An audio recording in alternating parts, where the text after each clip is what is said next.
हरे कृष्णा। आप सभी का बहुत बहुत स्वागत है आज की चर्चा में।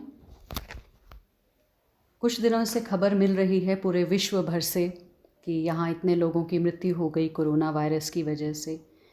कल भी आज भी खबर आई कि ये जो हस्ती हैं इनका देहांत हो गया। कोई कैंसर से पीड़ित है, कोई अस्पताल में किसी की मृत्यु हो रही है, किसी को ये वायरस ने ग्रसित कर रखा है। तो मन किया ये आज कुछ पढ़ने का और रिवाइज़ करने का, इससे पहले कि हम आज भागवत गीता की चर्चा को आगे बढ़ाएं और देखते हैं कि क्या सिर्फ वही गए हैं और हम नहीं जा सकते। क्या हमने ये भ्रम पाला हुआ है कि सिर्फ वही गए हैं और हमें कुछ नहीं होगा। क्योंकि जब भी ऐसी कोई खबर आती है तो जहन में एक ही बात आती है कि अगला नंबर मेरा है। ये बड़े आश्चर्य की बात लगती है हमें कि मनुष्य अपने शरीर को, कुटुंब को, धन संपत्ति, वैभव को, रूप को, इस विनाशशील, प्रतिक्षण परिवर्तनशील जगत को जानते हुए भी उन पर इतना विश्वास करते हैं। हॉस्पिटल पे विश्वास करते हैं, डॉक्टर पे विश्वास करते हैं, दवाइयों पे विश्वास करते हैं, उनका आश्रय लेते हैं थोड़ी सी भी तकलीफ होती है तो। लेकिन क्या कभी उनके मन में ये विचार नहीं आता कि इस शरीर के साथ हम कितने दिन रहेंगे, ये हमारे साथ कितने दिन, ये शरीर, ये संपत्ति, ये कुटुंब, ये वैभव, ये नाम, ये प्रतिष्ठा, ये कितने दिन रहेगा हमारे साथ। तो श्रद्धा तो कहाँ होनी चाहिए, ये एक बहुत बड़ा प्रश्न है। कहाँ हमें श्रद्धा को टिकाना है, हमारा अपना धर्म क्या है और पर धर्म क्या है, हम कहाँ के हैं वासी और कहाँ आके फंस गए हैं। तो पर धर्म, जब हम बाहरी धर्म पर, इस शरीर की व्यवस्थाओं, कुटुंब और इस विनाशशील, प्रतिक्षण परिवर्तनशील संसार में श्रद्धा रखते हैं, शरीर और शरीरों के जनों से, रिश्तों से श्रद्धा रखते हैं, तो फिर हम कहीं ना कहीं वापस इस मनुष्य मृत्यु रूप संसार में आते रहते हैं। कभी जन्म गए तो कभी मर गए। तो ये हमने इस बात को क्लियर करना है कि जब तक हम भगवान को प्राप्त नहीं होंगे, हम कहीं भी चले जाएं, हमें वहाँ से लौटना ही पड़ेगा, बार बार जन्मना और मरना ही पड़ेगा। कोई भी मृत्यु की खबर आए तो अगला नंबर मेरा है। और एक ये नियम भगवान ने बता दिया कि इस जगत में सर्वोच्च लोक से लेकर निम्नतम सारे लोग दुखों के घर हैं, जहाँ जन्म तथा मरण का चक्कर लगा रहता है। किंतु हे कुंती पुत्र, जो मेरे धाम को प्राप्त कर लेता है वह फिर कभी जन्म नहीं लेता। भगवान 8वें अध्याय के 16वें श्लोक में ये बता रहे हैं और हम इसे पढ़ते हुए आए हैं। अब्रह्मा भुवनात् लोका पुनः आवर्तनो अर्जुना माम उपेत्य तु कौन्तेय पुनः जन्म न विद्यते।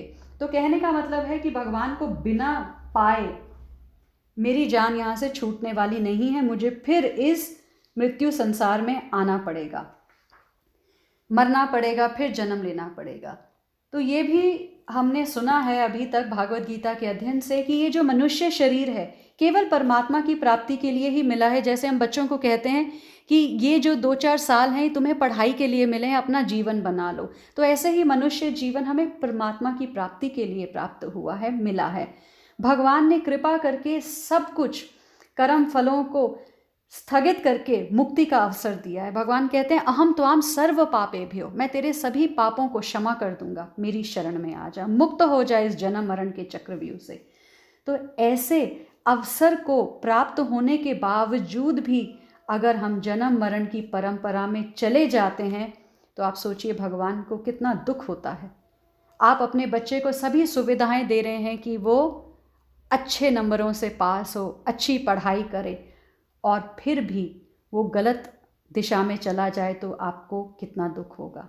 तो भगवान अपनी तरफ से हमें जन्म मरण से छूटने का पूरा अवसर दे रहे हैं, और इस अवसर को भी प्राप्त करके अगर हम जन्म मरण से परे नहीं हुए तो ये हमारे लिए दुर्भाग्य की बात होगी। मनुष्य को ही भगवान ने ये अधिकार भगवत प्राप्ति का दिया है।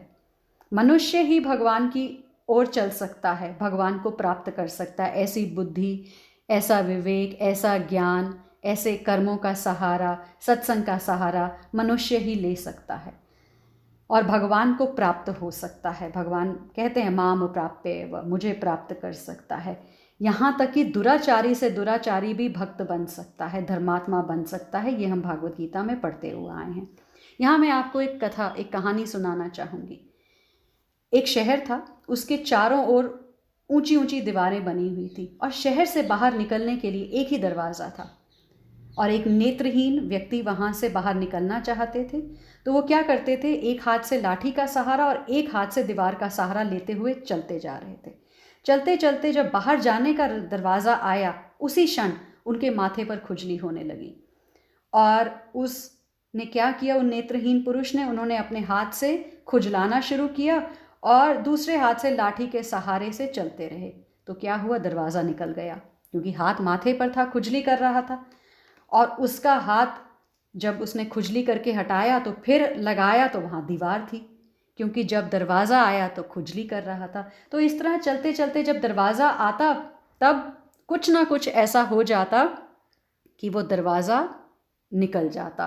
कभी हाथ माथे पर, कभी बालों में, कभी यहाँ तो कभी वहाँ खुजली, तो कभी यहाँ पर मच्छर काट गया। तो कहने का मतलब है, खुजलाने के लिए वो जब भी हाथ इधर उधर लगाता तब वो दरवाज़ा निकल जाता। तो इस प्रकार क्या हुआ, वो चक्कर ही काटता रहा। ऐसे ही कुछ हमारी भी हालत है। हम भी स्वर्ग नर्क 84 लाख योनियों में घूमते रह रहे हैं। ब्रह्मलोक से लेके निम्न तक लोग 84 लाख योनियों में घूम रहे हैं। और उन भोग योनियों से हम स्वयं छुटकारा नहीं पा सकते। हमें भगवान की कृपा से जन्म मरण के चक्कर से छूटने के लिए मनुष्य शरीर मिला। अब मनुष्य शरीर को पाकर अब हमारे में क्या हो रहा है, हमारे मन में भोगों की खुजली चलने लगती है। देखिए, ये मौका है बाहर निकलने का, लेकिन जैसे उस अंधे व्यक्ति को खुजली होती है और वो चांस मिस कर देता है, ऐसे ही हमें मनुष्य शरीर मिला है उस दरवाजे से निकलने के लिए। लेकिन अब क्या हुआ, आंखों ने कुछ देख लिया तो मुझे वो भी पाना है, कानों ने सुन लिया तो मुझे वो पाना है, नासिका ने कुछ सूंघ लिया तो वो पाना है, हाथों से मुझे ये स्पर्श करना है। कहने का मतलब भोगों की खुजली चलने लगी। और भोगों की खुजली चलने लगी तो वो दरवाज़ा जो है निकल गया। बार बार आपको मैसेज आ रहे हैं, बार बार आपको भागवत गीता की क्लासेस भेजी जा रही हैं, लेकिन अभी सुनता हूँ, बाद में सुनता हूँ, शाम को सुनूंगी, सुबह सुनूंगी, सारा दिन निकल गया और वो हमने भागवत गीता चर्चा में भाग ही नहीं लिया। तो मनुष्य शरीर को पाकर भी भोगों की खुजली चलने लगती है, जिससे हम परमात्मा की तरफ ना जाकर सांसारिक पदार्थों का संग्रह करने में और उन पदार्थों से सुख लेने में लगे रहते हैं। जैसे मैं काम के लिए जा रही हूँ, पीछे से किसी ने आवाज़ दे दी, तो आवाज़ सुनी तो वहाँ वापस आए तो अब काम धरा का धरा रह गया। इसी तरह से जब भी मुक्ति का मार्ग सामने आता है, सत्संग आता है, कोई गुरु आते हैं, तो कोई ना कोई आवाज़ पड़ जाती है और इसी तरह से फिर हम पुनः जन्म मरण के चक्कर में लगे रहते हैं, स्वर्ग नर्क आदि की योनियों के चक्कर में पड़ जाते हैं और इस प्रकार बार बार हमें अलग अलग योनियों में लौटना पड़ता है। यही मृत्यु रूप संसार मार्ग में लौटना पड़ता है। तो भगवान बड़ा सुंदर हमें मौका दे रहे हैं।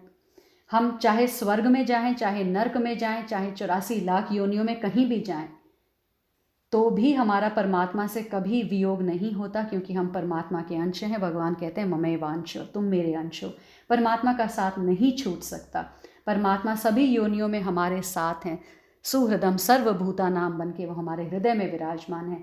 परंतु मनुष्य योनि में ज्ञान की जागृति हो सकती है, हम परमात्मा को पहचान सकते हैं और पहचानने का मौका है इस मनुष्य शरीर में, भागवत गीता के ज्ञान से, सत्संग से, गुरु कृपा से। क्योंकि भगवान ने कृपा करके हमें ऐसी मनुष्य देह भी दे दी, ऐसी शक्ति योग्यता दे दी जिससे हम सत्संग कर सकें, विचार कर सकें, शास्त्रों का अध्ययन कर सकें और विवेक जागृत कर सकें और परमात्मा को जान सकें। परमात्मा की प्राप्ति कर सकते हैं हम इस मनुष्य जीवन के माध्यम से। तो प्राणियों को मनुष्य शरीर प्राप्त हुआ है, भगवान ने दिया है, भगवान को जानने के लिए दिया है। और इस बात को भी हम ना समझें, भगवान पर श्रद्धा विश्वास ना करें, भगवान को प्राप्त ना करने की चेष्टा और संसार रूपी मौत के मार्ग में पड़ गए, तो ये बड़े दुख की बात है, बड़े आश्चर्य की बात है। तो हमें समझना है कि मनुष्य शरीर में भगवान की प्राप्ति का मौका है। भगवत प्राप्ति के नज़दीक भी हम आ जाते हैं, लेकिन हम श्रद्धा नहीं अपनी डेवलप कर पाते और इस संसार में घूमते रहते हैं। तो ये बड़े दुख की बात है। सत्संग कीर्तन आदि प्रत्यक्ष लाभ दिखने पर भी हमें वहाँ कोई विशेषता नहीं लगती। देखिए, किसी प्रिय व्यक्ति की मृत्यु होने पर या अन्य कोई घटना घटने पर उसको संसार से वैराग होता है, हम सबको दुख होता है, कोई अपना जाता है, किसी की खबर आती है, मन बड़ा उदास होता है। और क्या होता है, बस वो उदासी थोड़े से टाइम की होती है, हम क्रियाक्रम करके वापस आए और रात को सोए, रात गई और बात गई।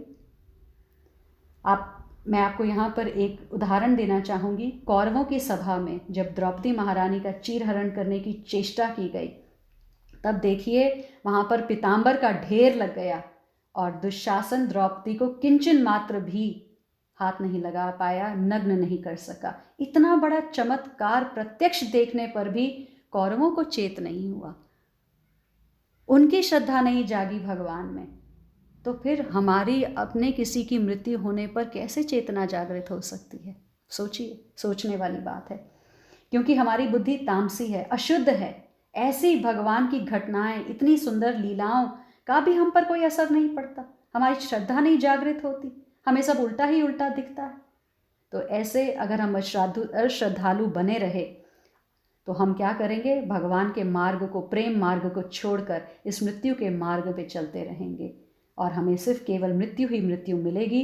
और जिसने इस मार्ग को, इस प्रेम के मार्ग को पकड़ लिया, उसे फिर भगवान मिलेंगे, फिर सत्य मिलेगा, चित्त और आनंद, फिर ऐसा आनंद मिलेगा कि जो घटेगा नहीं, पद पद पर बढ़ता रहेगा, आनंदम बुद्धि वर्धनम। और नहीं तो फिर इस संसार में हर पग पर विपदा ही विपदा मिलेगी। तो चॉइस हमारी है, हमने किसको पकड़ना है? हमने भगवान को पकड़ना है या हमने भगवान से विमुख होना है? तो भगवान से इतनी बड़ी योग्यता, पात्रता, अधिकारता पाकर भी अगर हम मौत के रास्ते पर चलते हैं तो बड़े दुख की बात है, बड़े दुर्भाग्य की बात है। तो मनुष्य अपने कल्याण में खुद ही लगता है। इसमें देखिए, धर्म, ग्रंथ, महात्मा, संसार, भगवान सब सहायता करते हैं। जैसे मैंने पहले भी बड़ी बार कहा है, Krishna helps those who help themselves. ये भूमिका बांधी आज के श्लोक को समझने की कि देखिए, भगवान ने चीर हरण से द्रौपदी महारानी को बचा लिया और ऐसी लीलाओं के बावजूद भी श्रद्धा ना आना बड़े दुर्भाग्य की बात है। ये जो श्रद्धा शब्द है, आज इसी को 9:3 में भगवान बड़ी सुंदर व्याख्या कर रहे हैं। भगवान की वाणी श्रीमद् भागवत गीता की जय, जगत गुरु श्रील प्रभुपाद की जय। अश्रद्धा नाम पुरुष धर्म से असे परंतप अप्राप्य माम निवर्तन्ते मृत्यु संसार वर्तमनि। भगवान कह रहे हैं, हे परंतपा, जो लोग भक्ति में श्रद्धा नहीं रखते वे मुझे प्राप्त नहीं कर सकते। भगवान ने बड़ा क्लियर कट बता दिया यहाँ पर कि श्रद्धा विहीन लोगों के लिए मैं अवेलेबल नहीं हूँ। पहले भगवान ने बताया था कि मैं सुलभता से मिलता हूँ, लेकिन श्रद्धा नहीं है तो मुझे प्राप्त नहीं कर पाते। और प्राप्त भगवान को नहीं कर पाएंगे क्योंकि उनकी श्रद्धा कहाँ नहीं है? अश्रद्धा नाम धर्मस्य, धर्म के प्रति जिन पुरुषों की श्रद्धा नहीं है और उनका क्या होता है? फिर वे इस भौतिक जगत में जन्म मृत्यु के मार्ग पर वापस आते रहते हैं। तो श्रद्धा विहीन के लिए भक्ति योग पाना बहुत कठिन है, ये इस श्लोक का तात्पर्य है। अब ये श्रद्धा क्या है और कहाँ कहाँ मिलेगी? किसी बाजार में मिलती है क्या श्रद्धा? नहीं, श्रद्धा भक्तों के संग से मिलती है। श्रद्धा तो भक्तों की संगति से उत्पन्न की जाती है। महापुरुषों से वैदिक प्रमाणों को सुनकर भी अभागे लोग ईश्वर में श्रद्धा नहीं रखते। देखिए, भागवतम कथा हो रही है, भगवान भागवत गीता का परम गुह्य ज्ञान दे रहे हैं और ऐसे अभागे हैं हम कि हमें ईश्वर में श्रद्धा नहीं हो रही। हम झिझकते रहते हैं और भगवत भक्ति में दृढ़ नहीं रहते। तो इस प्रकार कृष्ण भावनामृत की प्रगति में श्रद्धा मुख्य है। अगर हम भगवान की तरफ जाना चाहते हैं तो फिर श्रद्धा मुख्य है। श्रद्धा से प्रेम तक का सफ़र तय करना ही तो इस जीवन का लक्ष्य है, वही तो भक्ति है, श्रद्धा से प्रेम तक। श्रद्धा विहीन व्यक्ति भगवान को नहीं पा सकता और श्रद्धा युक्त व्यक्ति भगवान से प्रेम करके भगवान को अपने पाश में बांध सकता है, जैसे माँ यशोदा ने भगवान को बांध लिया। ये लॉकडाउन है, इस लॉकडाउन ने, इस वायरस ने हम सबको बांध दिया है और देखिए हम सब भगवान को प्रेम से बांध सकते हैं। तो बांधने बंधाने की बात है, कहीं भी बंध जाइए और अगर बांधना है भगवान को तो भगवान को बांध लीजिए। तो अगर भक्ति की प्रगति है करनी है तो श्रद्धा मुख्य है। चैतन्य चरितामृत में बड़ा सुंदर कहा गया है। चैतन्य चरितामृत में कहा गया है कि श्रद्धा तो वह पूर्ण विश्वास है। क्या विश्वास है? कि परमेश्वर कृष्ण की ही सेवा द्वारा सारी सिद्धि प्राप्त हो सकती है। देखिए कि सिर्फ भगवान श्री कृष्ण की सेवा से सारी सिद्धि प्राप्त की जा सकती है। यही वास्तविक श्रद्धा है। श्रद्धा शब्दे विश्वास कहे सुदृढ़ निश्चय, कृष्ण भक्ति कैले सर्व करम कृत है। सिर्फ भगवान की भक्ति करने मात्र से, सिर्फ उनकी भक्ति मात्र करने से सब कुछ, सारी सिद्धि प्राप्त हो सकती है। क्या चाहते हैं आप जीवन में? भक्ति से वो सब प्राप्त हो सकता है, क्योंकि आपने भगवान को पा लिया तो भगवान की सारी शक्तियाँ आपकी हैं। जैसे एक पुत्र ने अपने पिता के साथ संबंध बना रखा है तो पिता की गाड़ी, बंगला, घर, सारी दौलत, सब प्रेम, सब कुछ तो उस पुत्र का है। हमने भगवान से अपने आप को अलग करके भिखारियों के बीच में अपने आप को भिखारी समझने लगे। देखिए, अगर शेर का बच्चा सियारों में आ जाए तो सियार उसे डरा नहीं सकते। एक नाद से, एक दहाड़ से वो शेर का बच्चा भी सब सियारों को भगा सकता है। हम आत्मा हैं, कहाँ बंध गए सियारों के बीच में आके। हम सिर्फ एक बार भगवान को पुकारने की देर है, वो नाम जप को दहाड़ने की देर है, सब ये सियार भाग जाएंगे। ये हमारे हैं ही नहीं, हमने ऐसे ही इनमें प्रीति डाल रखी है।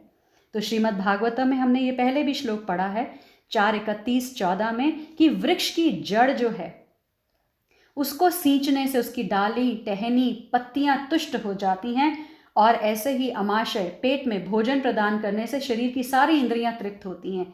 इसी तरह भगवान की दिव्य करने से, दिव्य सेवा करने से सारे देवता तथा अन्य समस्त जीव स्वतः प्रसन्न हो जाते हैं। रब राजी तो सब राजी। यही वास्तविक श्रद्धा है। देखिए, भागवतम में भी, चैतन्य चरितामृत में भी यही बताया गया। और भागवत गीता पढ़ने के बाद मनुष्य को चाहिए कि वह गीता के इस निष्कर्ष को प्राप्त हो। मनुष्य को अन्य सारे कार्य छोड़कर भगवान कृष्ण की सेवा करनी चाहिए। यदि वह इस जीवन दर्शन से विश्वस्त हो जाता है तो यही श्रद्धा है। क्या श्रद्धा है? अनफ्लिंचिंग फेथ, ऐसा विश्वास फिर जो डगमगाएगा नहीं। मेरे कृष्ण ही हैं और उनकी भक्ति करने से मुझे सब कुछ प्राप्त हो जाएगा। जैसे जड़ में पानी डालने से पत्ता, वृक्ष, लता, टहनी, फल, फूल सब कुछ पोषित हो जाएगा। तो ये हमें समझना है। श्रद्धा कैसे आती है? श्रद्धा आती है भक्तजनों के संग से, साधु संग से। तो इस श्रद्धा का विकास कृष्णा भावनामृत की विधि है। तो हमें प्रयास करना है कि अगर हम भगवान से प्रेम करना चाहते हैं ना, तो इस श्रद्धा का विकास करें। कैसे विकास करें? आप पौधे का कैसे विकास करते हैं? उसमें जल डालकर। तो श्रवण करके, साधुओं से, भगवान के शुद्ध भक्तों से हम इसे सींच सकते हैं। तो कृष्णा भावना भावित व्यक्तियों की 3 कोटियां हैं। देखिए, 3 प्रकार की श्रद्धाएं हैं, लोग हैं। सबसे निम्न अगर हम बात करें तो जो तीसरी कोटि के लोग हैं वो श्रद्धा विहीन होते हैं। और यदि ऐसे लोग ऊपर ऊपर से भक्ति में लगे भी रहते हैं तो उन्हें सिद्ध अवस्था प्राप्त कभी नहीं होगी, क्योंकि श्रद्धा है ही नहीं। तो कुछ काल के बाद ये नीचे गिर जाते हैं। वे भले ही भक्ति में लगे रहें, मंदिर भी आते हैं, कथा सुनते हैं, कीर्तन में भाग लेते हैं, प्रसाद पाते हैं और फिर अपने घर को जाते हैं, क्योंकि पूर्ण विश्वास और श्रद्धा के अभाव में कृष्ण भावनामृत में उनका लगा रह पाना कठिन है। देखिए, कोई बेस चाहिए, और श्रद्धा का बेस होगा तो आप टिके रहेंगे, नहीं तो आप आएंगे और आप चले जाएंगे। तो प्रभुपाद बता रहे हैं कि अपने प्रचार कार्यों के दौरान हमने इसका प्रत्यक्ष अनुभव किया है कि कुछ लोग आते हैं किन्हीं गुप्त उद्देश्यों से, भक्ति को ग्रहण करते हैं, लेकिन उनकी श्रद्धा नहीं होती है। और जैसे ही उनकी आर्थिक दशा या कुछ भी सुधार आता है उनकी परिस्थितियों में, तो फिर वो आना बंद कर देते हैं, इसे त्याग कर पुराने ढर्रे पर लग जाते हैं। तो कृष्णा भावनामृत में केवल श्रद्धा के द्वारा ही प्रगति की जा सकती है। जहाँ तक श्रद्धा की बात है तो हम अब उनकी बात करते हैं जिनमें श्रद्धा है। देखिए, जिसमें श्रद्धा है वही व्यक्ति भक्ति साहित्य में निपुण है, और जिसने दृढ़ श्रद्धा की अवस्था प्राप्त कर ली। अब क्या है कि दृढ़ श्रद्धा भी है और साहित्य शास्त्रों में भगवान की वाणी में निपुण है, वह कृष्ण भावनामृत का प्रथम कोटि का व्यक्ति कहलाता है कि श्रद्धा भी दृढ़ है और शास्त्रों में कहे गए जो वचन है उनमें भी दृढ़ता है और पूर्ण ज्ञान है, निपुणता है, तो वो प्रथम कोटि के व्यक्ति कहलाते हैं। हमने तीसरी श्रेणी के देख लिए, ना श्रद्धा है ना विश्वास है और वो गिर जाते हैं, और एक हैं जिनमें दृढ़ विश्वास है और शास्त्रों का पूरा अध्ययन है। अब इनके बीच के कैसे लोग होते हैं?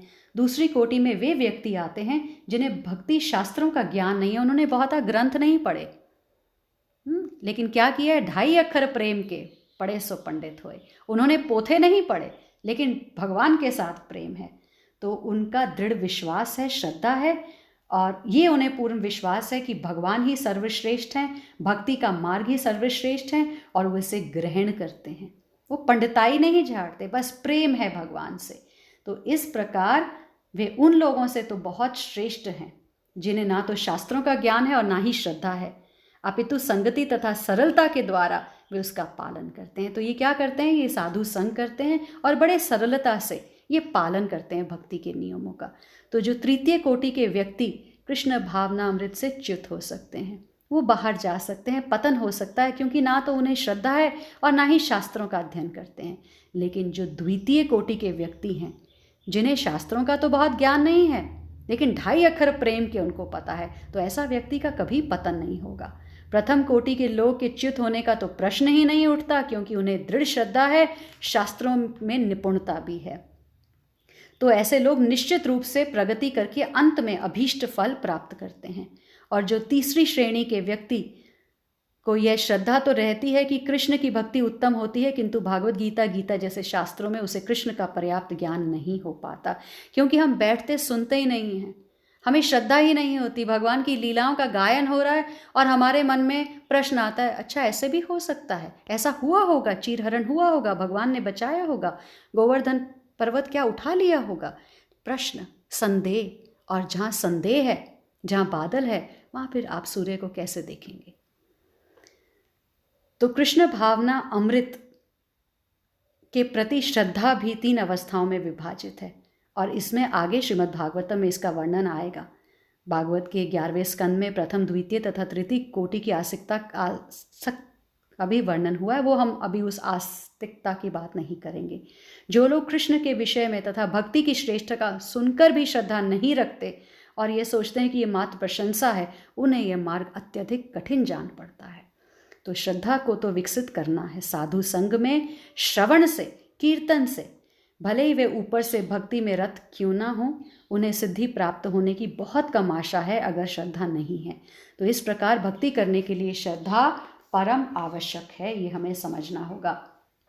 और भगवान ने देखी 4:29 पहले इस श्रद्धा के बारे में बता दिया, हम भूल गए क्योंकि हमें तो कल का खाया याद नहीं। तो भगवान ने 4थे अध्याय में क्या बताया, कैसे याद होगा।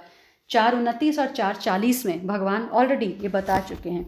भगवान ने बताया, श्रद्धावान लभते ज्ञानम तत्परम संयत इंद्रिया ज्ञानम लब्ध्वा परम शांतिम अचिरेण अधिगच्छति। भगवान बता रहे हैं जो श्रद्धालु दिव्य ज्ञान में समर्पित हैं और जिसने इंद्रियों को वश में कर लिया है, वह इस ज्ञान को प्राप्त करने का अधिकारी है। देखिए, जो श्रद्धावान है, भगवान कह रहे हैं अधिकारी है। श्रद्धा अधिकार से नहीं मिलेगी, श्रद्धा आपका जन्म सिद्ध अधिकार नहीं है, लेकिन भगवान को आप पा सकते हैं, उस पर अधिकार है। इसका मतलब श्रद्धा हमें खुद ही डेवलप करनी है। और श्रद्धा आते ही हम क्या कर लेंगे, हम आध्यात्मिक शांति को प्राप्त कर लेंगे, क्योंकि श्रद्धा आने से, भगवान में विश्वास होने से हृदय में दिव्य ज्ञान होगा, और जब ज्ञान दिव्य प्रकाशित होगा तो अंधकार का तो नाम ही नहीं रहेगा। और भगवान 4:40 में कह रहे हैं, किंतु जो अज्ञानी तथा श्रद्धा विहीन व्यक्ति शास्त्रों में संदेह करते हैं, वे भगवत भावना अमृत नहीं प्राप्त करते और नीचे गिर जाते हैं। संशय आत्मा के लिए ना तो इस लोक में और ना ही परलोक में कोई सुख है। इस लोक में भी सुखी नहीं रहेंगे और भगवान को तो प्राप्त ही नहीं कर पाएंगे, तो ब्रह्मलोक में भी चले जाएं तो उन्हें वापस ही यहाँ पर आना होगा। तो भगवान ने बताया है, ना इस लोक में ना और परलोक में। और जो भगवत भक्ति करता है श्रद्धा के साथ, उसका क्या है, ये लोक भी सुधरता है और परलोक भी सुधरता है। तो भगवान ने बता दिया है, ये दुखालयम शाश्वतम है। तो यहाँ से निकलने का एक ही दरवाज़ा है, वो है भगवान पे श्रद्धा करना, भगवान पे विश्वास करना और अनफ्लिंचिंग, जो कभी डगमगाए नहीं, ऐसा विश्वास भगवान पे होना ये बहुत ज़रूरी है। भगवान देखिए बता रहे हैं 9:22 में, अनन्यश्चिन्तयन्तो माम ये जना पर्युपासते तेषां नित्यभियुक्तानां योगक्षेमं वहाम्यहम्। जो लोग अनन्य भाव से मेरे दिव्य स्वरूप का ध्यान करते हुए निरंतर मेरी पूजा करते हैं, देखिए श्रद्धा भाव है तभी तो पूजा करते हैं, तो भगवान क्या करते हैं, उनकी आवश्यकताएं होती हैं उन्हें पूरा करते हैं, और जो उनके पास है उनकी रक्षा करते हैं। तो इस लोक में भी भगवान आवश्यकताएं पूरी करते हैं, परलोक जाने के लिए भी भगवान आपकी आवश्यकताएं पूरी करते हैं, और जो आपके पास यहाँ है उसकी रक्षा करते हैं। परलोक जाने के लिए भी जो आपने हरि नाम संचित धन कर लिया है उसकी रक्षा करते हैं। तो इस लोक में भी भगवान हमारी रक्षा और आवश्यकताओं की पूर्ति करते हैं, और परलोक में भी। तो क्यों ना भगवान को अपना आश्रयदाता बना लिया जाए, क्योंकि आश्रयदाता तो वही हैं, उनके अलावा कोई आश्रयदाता है नहीं। अब जैसे आप किसी कंपनी में काम कर रहे हो तो उसका बॉस होगा ना, तो आपको बॉस को तो खुश रखना पड़ेगा। तो आप यही सोच लीजिए, इन सारे ब्रह्मांडों का जो अखिल नायक है, अखिल ब्रह्मांडों का जो नायक है, बॉस है, उसको हमने प्रसन्न करना है। हमें कैसे माने कि ब्रह्मांडों का नायक है? भगवान 10:8 में खुद ही कह रहे हैं, अहम सर्वस्य प्रभवो मत सर्वे प्रवर्तते इति मत्वा भजन्ते माम बुधा भाव संविता। मैं समस्त आध्यात्मिक तथा भौतिक जगतों का कारण हूँ, प्रत्येक वस्तु मुझ ही से उद्भूत है, और जो बुद्धिमान, भगवान ने बता दिया बुधा बुद्धिमान है, ये भली भांति जानते हैं, वे मेरी प्रेमा भक्ति में लगते हैं तथा हृदय से पूरी तरह तत्पर होकर मेरी पूजा करते हैं, क्योंकि श्रद्धा है वहाँ पर। भगवान करुणा सिंधु हैं, दीन बंधु हैं, जगतपते हैं, और बुद्धिमान व्यक्ति ये मानकर भगवान की सेवा करता है। देखिए, अगर हमारे घर का कोई बड़ा सदस्य हमारे पिताजी हैं तो पूरा परिवार एक ही काम करता है, उन पिताजी को प्रसन्न रखने का प्रयास करते हैं, उनका समय से खाना बन जाए, उनके कपड़े धुलकर आ जाएं, और अगर उनके सोने का समय है तो कोई शोर ना करे। कहने का मतलब जो घर के मुखिया हैं उनकी प्रसन्नता का ध्यान रखा जाता है। तो आप ऐसे ही समझ लीजिए, ये आपके घर के मुखिया हैं भगवान, या आपकी ज़िंदगी के मुखिया हैं। कहने का मतलब है, ये न के न प्रकार किसी भी तरह से अपने मन को समझाइए कि भगवान ही हैं, बेशक उन्हें बॉस मानिए, मुखिया मानिए, परम पिता परमात्मा मानिए, उनकी प्रसन्नता के लिए जब आप कार्य करेंगे तो वैसा ही होगा कि जड़ में पानी डाल रहे हैं, और जड़ को पानी देने से ही पूरा वृक्ष पोषित रहेगा। आप मानिए आप हर पत्ते को दे रहे हैं, हर टहनी पे, हर फूल और हर फल को, तो आपको क्या लगता है कितने दिन आपका वो वृक्ष टिका रहेगा? नहीं टिकेगा।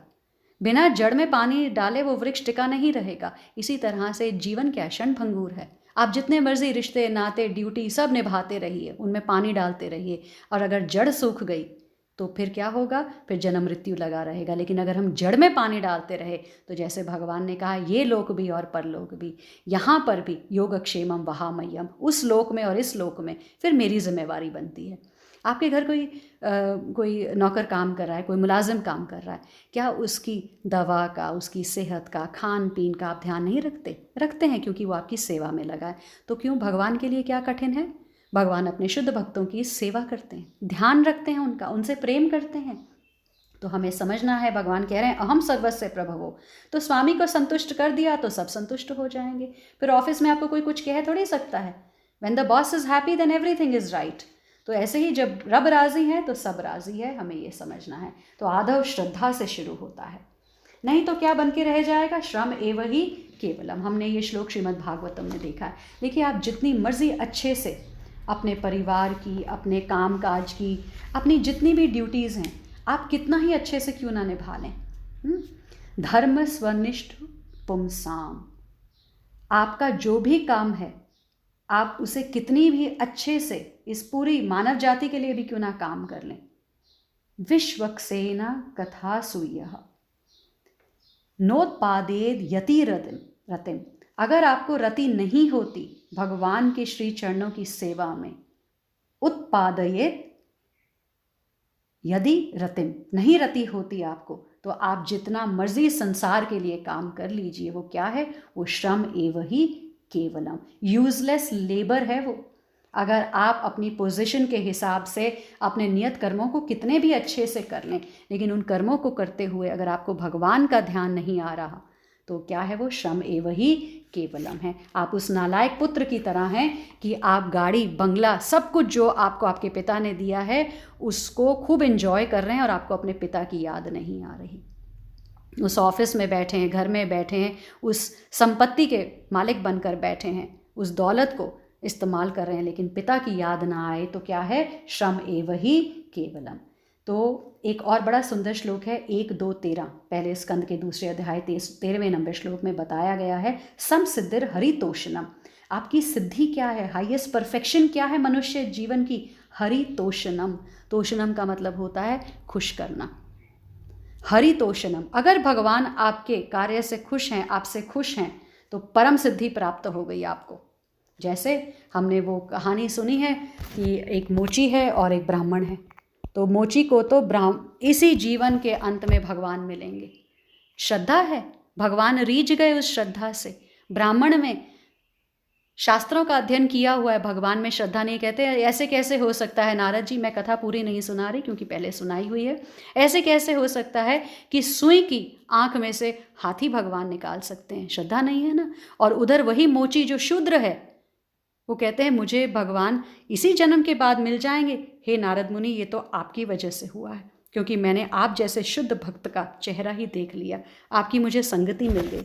इतना हम्बल, इतने विनीत भाव में। और जब वो कहते हैं कि भगवान क्यों नहीं निकाल सकते सुई की आंख में से हाथी? अरे मेरे प्रभु तो कुछ भी कर सकते हैं। मैं जिस वट वृक्ष के नीचे बैठकर जूते जोड़ता हूँ ना, उसके ऊपर कितने फल लगे हुए हैं, हर फल में कितने बीज हैं, और हर बीज में जब इतना ही बड़ा वट वृक्ष कैद है, तो मेरे प्रभु के लिए क्या मुश्किल है? इतना बड़ा वृक्ष अगर वो एक नन्हे से बीज में समाये रखे सकते हैं, तो क्या वो सुई की आंख से हाथी नहीं निकाल सकते? मुझे तो इसमें रत्ती भर भी नारद जी कोई शुभा शंका है ही नहीं। ये श्रद्धा है, ये श्रद्धा। और ये कैसे आती है? जब हम नाम जप करते हैं, साधु संग करते हैं। साधु संग लव मात्र साधु संग सर्व सिद्धि होए। यहाँ पर भी बताया जा रहा है समसिद्धिर हरितोषणम। तो आप कुछ भी करें, आप वर्ण आश्रम में 4 वर्ण 4 आश्रम कहीं भी रहें, और आप अपने नियत कर्म करते रहें जो आपको मिले हैं। हाँ, जो आपकी जीवन की सार्थकता है वो उसी से है, अगर हरि आपसे प्रसन्न है तो। और हरि कैसे प्रसन्न है? अगर आपने जड़ में पानी डाला है तब ही हरितोषणम। तो भगवान की प्रसन्नता कैसे है? जब आप इस मनुष्य जीवन में वो करें जिसके लिए आपको मनुष्य जीवन मिला है। देखिए हम पता क्या कर रहे हैं बिन भगवान के? ऐसे है जैसे फसल आई, हमने सारा चावल निकाल लिया फसल में से, तो अब भूसा बचा ना, भूसे में दाना चावल का तो है नहीं, और हम उसे फिर भी पीटते जा रहे हैं ये सोच के कि इसमें से चावल निकलेगा। ये सिर्फ श्रम है, क्योंकि उसमें से फल प्राप्त नहीं होगा। तो इसी तरह से आप अपने नियत कर्मों में, अपने वर्ण आश्रम में बहुत अच्छे से रहकर निभा लो। और अगर हरि के प्रति प्रीति नहीं है, हरि की प्रसन्नता के लिए आप कार्य नहीं कर रहे, तो वो क्या है? श्रमेव ही केवलम। ये श्रद्धा कहाँ, वेयर टू कीप श्रद्धा, कहाँ श्रद्धा रखनी है? देखिए हम हर जगह श्रद्धा रखते हैं। मैं बहुत छोटा सा उदाहरण दूंगी कि श्रद्धा हम टिकट बुकिंग करने के टाइम पर भी एजेंट पे रखते हैं। जब हम नाई की दुकान पर जाते हैं, उस व्यक्ति के हाथ में तेज़ उस्तरा है, चाकू है ना, और तब भी जब हम हवाई जहाज़ की यात्रा करते हैं, पायलट के रूप पर श्रद्धा होती है। ट्रेन में सफ़र करते हैं, ड्राइवर पे श्रद्धा होती है। कहने का मतलब ऑर्डिनरी डीलिंग्स में भी हमारी श्रद्धा है। हम डॉक्टर के पास जाते हैं, हमें श्रद्धा विश्वास होता है कि हाँ ये मेरे साथ गलत नहीं करेगा। देखिए ऐसी तुच्छ चीज़ों में, डीलिंग्स में भी श्रद्धा है। और भगवान भागवत गीता में श्रद्धा के लिए कह रहे हैं, मन मना भव मद भक्तो मद याजी माम नमस्कुरु। मुझे नमस्कार कर, मुझ में मन लगा। और हम फिर नहीं मन लगा रहे। डॉक्टर कहता है आपका गला खराब है, आपने ये दवाई लेनी है और ये कार्य नहीं करना है, खट्टा नहीं खाना, ठंडा नहीं खाना, आपको गरारे करने हैं, दवाई लेनी है। हम उसकी बात मानते हैं, डूज एंड डोंट्स मानते हैं। और हमें भगवान में श्रद्धा है नहीं, इसलिए हम शास्त्रों के विरुद्ध जाकर आचरण करते हैं। कोई नियम में हम बंधते नहीं। तो इसलिए तो फिर भगवान को हम संतुष्ट नहीं कर पा रहे। जड़ में पानी नहीं जा रहा तो पत्ते तक पानी कैसे आएगा? आप कैसे सोच सकते हैं कि आप शांतिमय जीवन बिता सकते हैं, आप प्रसन्न हो सकते हैं? दुखालयम अनित्यम, संसार में अशुभात भगवान ने पिछले श्लोक में बताया, ऐसे संसार के साथ आप संग करके बैठे हैं। तो हमें साधु संग करना है। देखिए, कहा जाता है शराबियों का संग करोगे शराबी बन जाओगे, भक्तों का संग करोगे भक्त बन जाओगे। तो हमारे अंदर ये चाहना होनी चाहिए कि हम भगवान के बारे में सुने, भगवान का नाम जप करें। हरेर नाम हरेर नाम हरेर नाम केवलम, बता दिया है कलयुग में और कोई रास्ता नहीं है। तो जब हम ये सुनेंगे, जब हम श्रवण करेंगे, तो फिर हमारे श्रद्धा में वृद्धि होगी। और भगवान तो श्रद्धा से ही पाए जाते हैं, ये हमें समझना है। अगर श्रद्धा डेवलप नहीं करी हमने, तो फिर ये जन्म मृत्यु के चक्रव्यूह से निकलना संभव नहीं होगा। जैसे मैंने कथा सुनाई थी कि वो अंधा नहीं निकल पाया। तो भगवान को कभी मत छोड़िए ये सोचकर कि अभी बहुत समस्या आ गई है। तो नहीं, राखे कृष्ण मारे के, मारे कृष्ण राखे के। क्या एक पत्नी अपने पति का संरक्षण छोड़ देती है जब समस्या आती है? ऐसी व्यभिचारिणी पत्नी होती है? नहीं। तो भक्ति का क्यों हम रास्ता छोड़ देते हैं जब कठिनाई आती है? कह तो रहे हैं सर्व कर्म कृत होए, सब कुछ हो जाएगा। अगर हम भगवान की भक्ति कर रहे हैं तो मुझे घबराने की ज़रूरत नहीं है। वैसी श्रद्धा रखनी है जैसे उस मोची ने रखी कि भगवान सब कुछ कर सकते हैं। मुझे तो सिर्फ एक श्रद्धा रखनी है और उसके बाद सब कुछ भगवान मेरे लिए अरेंज करेंगे।